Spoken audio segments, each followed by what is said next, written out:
Oke, di sini kita perhatikan materinya. Ini minggu 1, berarti ini minggu 2. Kita mulai belajar routing.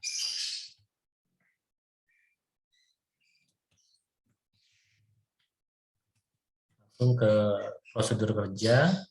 Nah, di sini ya, diperhatikan baik-baik. Di sini di awal sesi, langsung disuguhkan dengan istilah root, get, kemudian /user, kemudian user controller index. Nah, jika kalian sudah pernah belajar Laravel, saya rasa tidak ada masalah ya, meskipun belum pernah belajar sebelumnya, tapi aktif ya, buka YouTube, kemudian googling, atau kalian punya bukunya gitu, dan belajar secara otodidak ya, basic-basically-nya ini, itu juga tidak akan masalah ya. Yang jadi masalah itu, kalau kalian itu tidak terlalu aktif belajar mandiri, hanya menunggu diberikan materi misalnya, kemudian tiba-tiba kalian tuh membaca file root-nya langsung controller seperti ini. Nah, ini nanti bingung. Ya, sebelum kita masuk ke sini, ceritanya agak panjang sedikit, tapi sudah saya rincikan ya. Belum selesai sebenarnya saya buat ininya ya. Oke, mulai dari open with code ya sampai terbuka ini Visual Studio Code-nya, kemudian setelah itu new terminal, kemudian diketikkan PHP Artisan Self ya. Di sini di Visual Studio Code-nya. Nah, di sini. Nah, ini sudah jalan dari tadi barusan sebenarnya. Nah, ini sudah jalan berarti di sini. Nah, ini ya. Nah, ini. Ketika kita sudah menjalankan ini, itu berarti Laravel kita sudah bisa kita cek ya, dari halaman ini. Tampilan awalnya itu biasanya Laravel gitu. Nah, di situ kita bisa melakukan perubahan di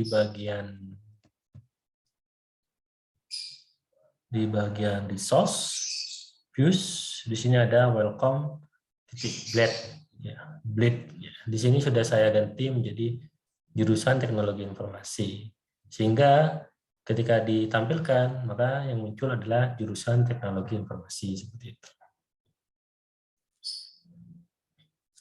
Kemudian selanjutnya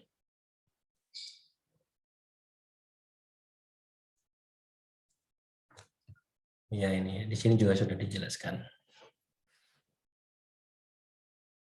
Nah, selanjutnya kita buka direktori root dan buka file bernama web.php dan tambahkan kode ini. Ya, oke ya. Jadi ini saya anggap masih belum ada kode-kode lain.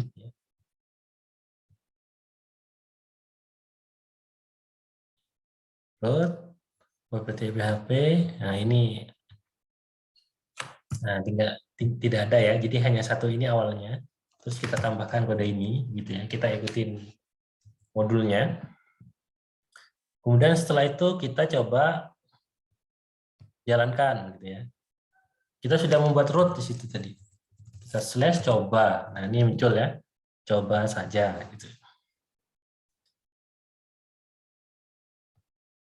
Kemudian jika kita ingin menampilkan data dari sebuah file tertentu ya. Kalau tadi itu kan kita tidak menampilkan data dari file, tapi kita langsung menuliskan saja ya di sini coba saja gitu. Setelah kita tampilkan muncul coba saja gitu. Nah, di sini di lanjutannya, jika kita ingin menampilkan dari file tertentu, maka kita harus membuat file baru di direktori resource views. Misalnya ya, coba .blade.php.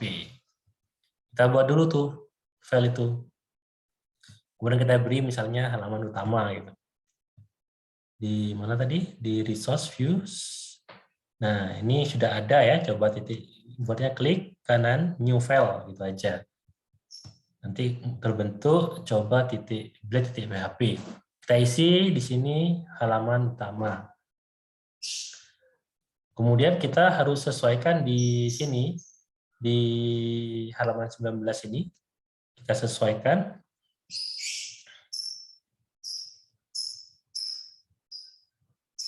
Ya ini ya, menjadi seperti ini ya. Bagian dalamnya kita copy. Ini kita ganti seperti ini. Kita simpan. Terus kita refresh halaman utama. Ini sudah yang ditampilkan file yang lain sudah. Jadi kalau nanti kita membuat sebuah project, itu nanti yang ditampilkan adalah misalnya ya halaman dashboard kita, itu bisa begitu. Root-nya itu sama, gitu. Cuma di sini saya tuliskan biar sederhana halaman utama seperti itu. Kemudian jika kita ingin menampilkan file yang berada di folder khusus, artinya tidak satu folder dengan tadi itu ya, masih ada folder lagi di dalamnya, yaitu ada folder admin ya, dengan format seperti ini, kemudian membuat file admin titik blade, kita tambahkan di sini halaman admin. Nah jika seperti itu ya, anggaplah kita sudah membuat, maka proses pemanggilannya itu seperti ini. Proses pemanggilannya kita coba copy. Di sini dijelaskan kalau admin ini adalah nama foldernya, kemudian titik admin ini adalah nama filenya, seperti itu. Jadi kan saya sudah buat nih admin ya, di dalamnya admin ada admin titik blade titik php halaman admin. Nah seperti itu. Nah berarti pemanggilannya kita bisa menggunakan cara seperti ini. Kita simpan, kita coba /admin.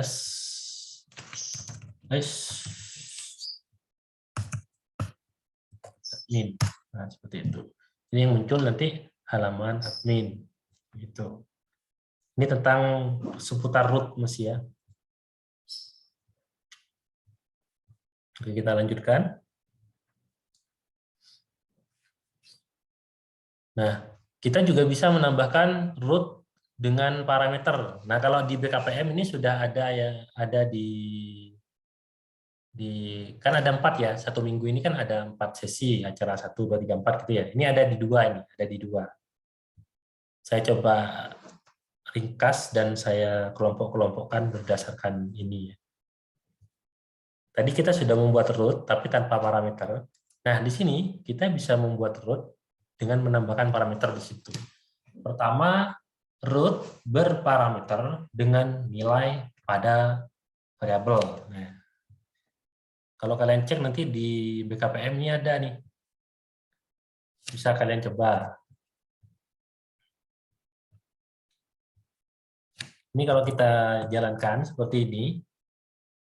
Kemudian ini kan admin ya, berarti halaman yang barusan ini, admin itu laki-laki apa perempuan, nama parameternya itu adalah jenis, kemudian di sini langsung diberikan nilai gitu atau value, yaitu perempuan. Sehingga ketika nanti kita menjalankannya, kita refresh gitu ya, maka yang muncul adalah admin ini adalah jenis kelaminnya perempuan. Jadi seperti itu. Langsung gitu ya, karena sudah kita isi terlebih dahulu ininya, value-nya. Kemudian root berparameter tanpa nilai pada variabel. Nah di sini sifatnya itu kalau kalian baca di BKPM itu kan sifatnya kan opsional ya. Boleh kalian beri, boleh kalian tidak usah diberi. Nah ini tanpa value, kita coba jalankan di sini. Kalau di sini nanti hasilnya ya, root berparameter, nah seperti ini nanti. Kita isi laki-laki. Sudah paste di sini terlebih dahulu.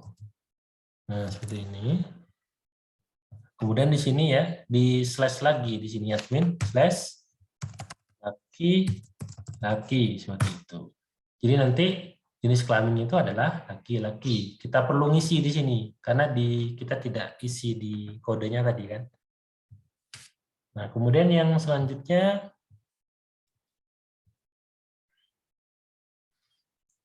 penambahan regular expression constraint. Nah, ini juga ada di PKPM yang acara kedua itu.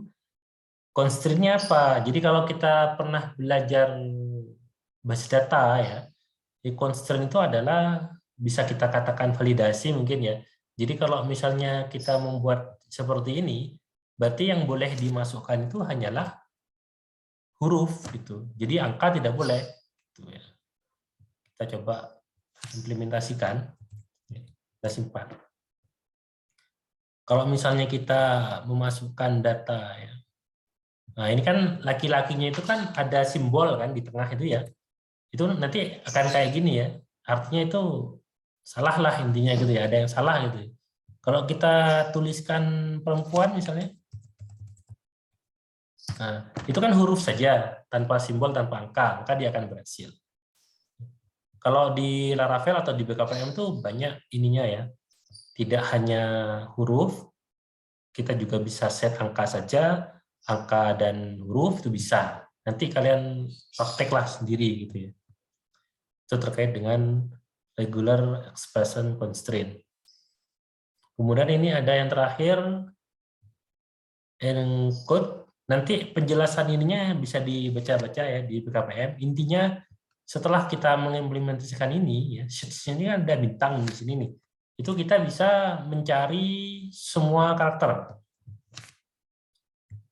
Kita coba dulu. Ini nanti bisa mencari semua karakter. Maaf. Oke. Admin. Itu admin ya? Oh bukan. Tadi. Nah ini kan. AS ya, muncul AS gitu kan. AS 123. Maaf.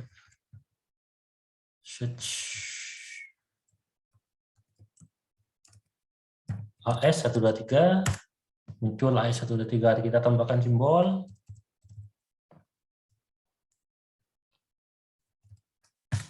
Muncul gitu ya. Jadi begitu ininya. Terus selanjutnya sudah selesai yang root yang berparameter. Ini tadi sudah saya jelaskan. Nah, ini kita masuk di poin 10 ini baru kita menyentuh BKPM yang tadi di awal itu. Ya, di sini kan ada controller itu ya. Itu ceritanya bagaimana kan seperti itu. Kok moro-moro langsung controller gitu kan. Padahal meskipun kita tidak menggunakan controller itu kan bisa gitu kan. Di sini sebelum kita menggunakan controller, kita panggil dulu, coba blade.php itu. Ya. Kemudian kita panggil dulu dengan cara seperti ini, gitu ya. Awalnya seperti itu. Selanjutnya, untuk menggunakan controller, kita harus membuat controllernya terlebih dahulu. Di sini untuk membuat controller, kalian itu bisa menggunakan command prompt, ya, sudah ada langkah-langkahnya di sini, dengan perintah php artisan make controller, kemudian coba controller. Jadi coba itu adalah nama controllernya. Jadi kalau nanti kalian membuat controller dengan nama admin, berarti admin controller gitu ya. Jadi admin itu adalah nama controllernya seperti itu. Nah, kalian bisa menggunakan command prompt seperti ini, tinggal masuk di direktorinya, framework, tinggal kalian ketikkan php artisan make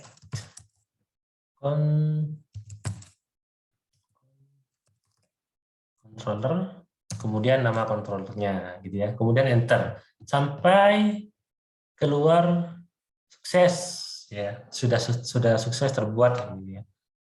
Apabila berhasil, maka akan terbentuk file dengan nama coba controller di direktori app http controller coba controller. Nah, kalau kita cek di sini app http controller coba controller. Nah, seperti ini ya. Nah, kalau kalian cek di modul ini, awalnya tampilannya seperti ini awalnya.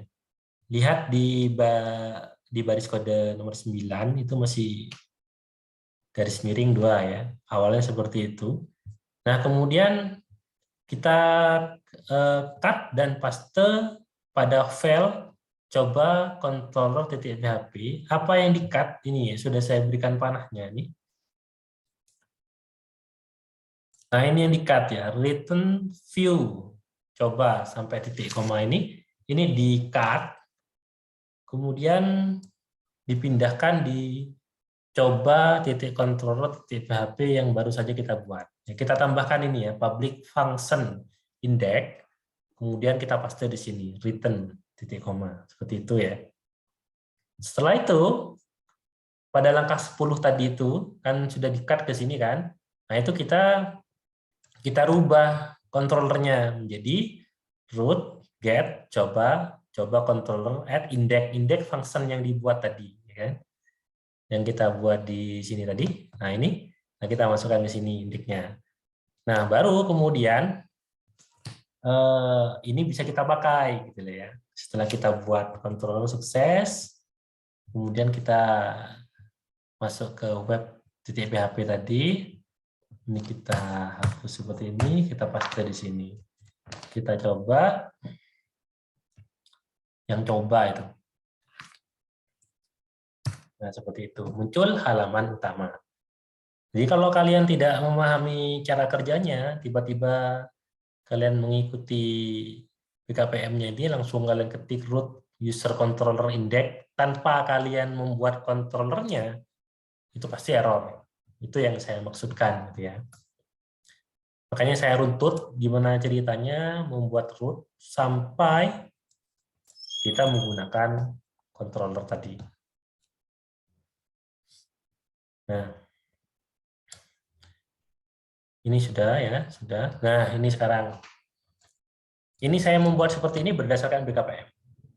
Karena BKPM ini yang membuat adalah Bapak Hafid dan Bapak Firman. Dan ini nomor 2 ada istilahnya get, post, put, dan delete, dan option, dan seterusnya ya. Ini kita kenal dengan istilah REST API sebenarnya. Di sini cara terbaik untuk mengimplementasikan, saya meminta bantuan aplikasi bernama Postman. Sebenarnya aplikasi Postman ini nanti berfungsi ketika kita ingin ya mensinkronkan antara aplikasi website kita, dalam hal ini web framework ini, dihubungkan nanti dengan aplikasi mobile gitu ya. Jadi kalau halaman webnya ini misalnya untuk bagian admin misalnya, kemudian untuk klien kita nanti dia akan mengakses yang mobile misalnya. Nah, di tengah-tengah itu yang menjembatani itu, nah itu nanti ada istilahnya REST API gitu ya. Nanti Postman ini akan membantu untuk prosesnya tadi. Oke, kita coba ini aja dulu. Di sini tidak untuk mengimplementasikan, tapi untuk melihat saja kira-kira maksudnya bagaimana sih, terus apa bedanya get, post, dan lain sebagainya gitu. Itu nanti yang penting sekarang bisa dieksekusi terlebih dahulu. Oke, sekarang kita coba menambahkan kode ini. Yang controller kita hapus dulu, tidak apa-apa ya, itu kan ada di modul, tinggal paste lagi. Ini yang perlu diperhatikan, di sini ada get di sini. Get. Ya. Kalau misalnya kita jalankan di Postman ini, di sini ada URL-nya sudah sesuai ya, garis miring coba. Kemudian di sini kita menggunakan get, kemudian kita send. Nah, muncul ya halaman utama. Seperti itu. Ini cara seperti ini masih satu persatu. Kemudian selanjutnya yang get bisa kita ganti REST API yang lain, bisa post, bisa put, dan lain sebagainya. Anggaplah post gitu ya. Perlu diingat bahwa nanti di modul juga ada pada bagian provider ini ya, provider. Kemudian di provider apa middleware kayaknya, bukan. Middleware, kemudian verifikasi CSRF. Nah, apa itu Pak CSRF? Nah, kalian buka BKPM-nya di minggu kedua acara 1 kalau nggak salah, itu ada, nanti kalian baca. Jadi ini awalnya seperti ini, bukan seperti ini ya awalnya. Awalnya seperti ini. Nah, seperti ini awalnya. Sebelum kalian baru buat Laravel, awalnya seperti ini. Ketika kode programnya seperti ini, kemudian kita menjalankan yang post tadi itu, kan sudah kita ganti post tadi ya, post seperti ini, kita jalankan di sini ya. Itu akan terjadi error itu. Itu karena ini tidak bisa menggunakan lebih dari satu, kayak dibatasi gitu loh istilahnya. Nah, bagaimana agar ini bebas mau menggunakan yang mana saja gitu ya. Makanya di bagian ini kita ganti menjadi seperti ini. Ya, gantinya hanya satu baris saja seperti ini. Ini di modul juga sudah saya jelaskan di, nah ini ya bedanya ya di sini. Setelah kita ganti seperti ini, kita coba lagi di post ya, kita send. Nah, muncul halaman utama. Nanti kalau ingin mencoba yang lain, tinggal diganti di sini. Dan seterusnya lainnya, post, put, delete, dan lain sebagainya. Oke. Kemudian, belum ya, belum saya buatkan. Tapi yang jelas, selanjutnya itu adalah pembahasan tentang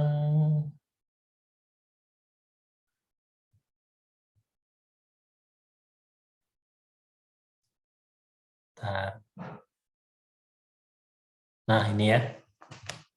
Sebenarnya ini di mana di online banyak, di situs resmi Laravelnya juga sudah ada. Di BKPM ini juga ada ya. BKPM ini di bagian mana ya? Sebentar, kita cek. Ini kan sudah selesai. Oh ini di bawahnya. Kita bisa menggunakan match untuk menggunakan 2 REST API ya dalam satu kali kode. Jadi kalau misalnya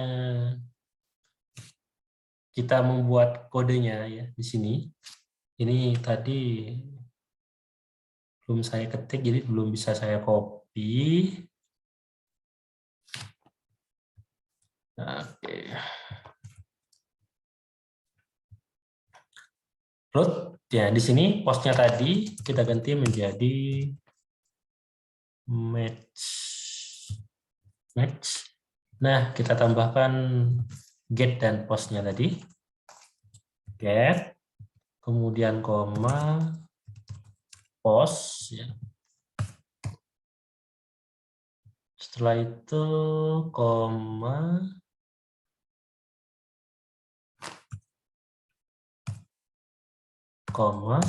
terus slash ya. Tetap coba karena kita menggunakan yang dicoba ini. Kemudian function sudah seperti ini saja. Kita coba. Kita error apa enggak ya. Nanti kalau error kita cross check lagi kira-kira errornya di mana. Di sini get ya, oke. Kita coba dulu. Di postman kita. Pertama kita coba post dulu, kan post dengan get itu. Berhasil ya. Kemudian kita coba get. Nah, berhasil ya. Kalau tadi kan kita masih satu-satu. Kalau kita mau menggunakan get, kita pakai get. Kalau kita mau menggunakan post, kita menggunakan post dan seterusnya. Nah, ini bisa lebih dari satu. Nah, ada yang selanjutnya ini menggunakan ini ya. Mana dah? Any. Nah, ini berarti semua REST API itu bisa kita pakai. Gitu, kalau kita menggunakan ini. Nah, ini kita hapus. Coba function. Udah, gitu aja ya. Kalau ini kita hapus, kita rubah seperti ini, menggunakan get, bisa, menggunakan post, juga bisa, menggunakan yang lain, delete misalnya.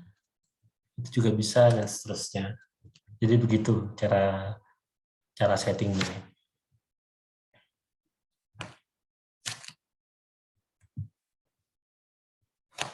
Kemudian selanjutnya, nah ini yang saya jelaskan tadi, CSRF protection. Ya, nanti kalian baca-baca sendirilah. Ini masalah implementasinya belum sampai ke sini, tapi kalau cuma definisi kalian bisa baca dari sini atau baca di situs resmi Laravel-nya itu. Jadi intinya di sini ini dia akan melindungi apa istilahnya ya, permintaan palsu gitu ya, dari orang yang tidak memiliki akses sebenarnya, tapi dia menggunakan user yang sudah diautentikasi gitu ya. Nah itu yang jadi permasalahan. Di sini dengan kita menambahkan CSRF ini, itu bisa ditangani atau bisa dihandle di situ. Nah, kemudian selanjutnya ada redirect. Jadi implementasi ini ya, jadi gini, ketika kalian itu memiliki dua halaman yang berbeda. Yang pertama halaman admin gitu misalnya. Kemudian kalian punya halaman login gitu. Ketika kalian itu memaksakan masuk ke halaman admin tanpa login, maka otomatis itu akan dialihkan gitu. Dialihkan ke form login. Nah, ini yang bekerja. Yang mengerjakan ini, redirect ini. Kemudian root view. Kita dari tadi sudah menggunakan view ini ya. Kita selesai di bagian ini. Terus di yang kedua, nah ini juga sudah tadi ya. Yang berparameter tadi menggunakan regular expression constraint juga tadi sudah saya jelaskan. Nah, kemudian menggunakan metode global constraint. Jika kita ingin root parameter selalu dibatasi oleh regular expression tertentu, kita dapat menggunakan metode pattern ini ya. Kita harus menentukan pola-pola ini dalam bentuk boot di root service provider. Service provider itu ada di, nah itu ya. Ada di ini provider ini, ada di mana itu? HTTP, ada di app, kemudian provider, kemudian root service provider. Nah, di sini menambahkannya ini. Jadi nanti akan selalu dibatasi seperti ini. Kalau kita memiliki ID misalnya, ID itu pasti harus angka ya, 0 sampai 9. Nggak bisa huruf, nggak bisa apa. Kita setting wis plok gitu. Jadi kita membuat file berapapun, pokoknya kita punya ID, nanti constraint-nya gitu. Itu bisa diletakkan di global constraint. Nah, ini juga sudah kita praktekkan tadi ya untuk yang search ini ya. Oke, terus sudah selesai. Jadi hari ini materi kita sampai di sini. Apakah ada yang mau ditanyakan terlebih dahulu?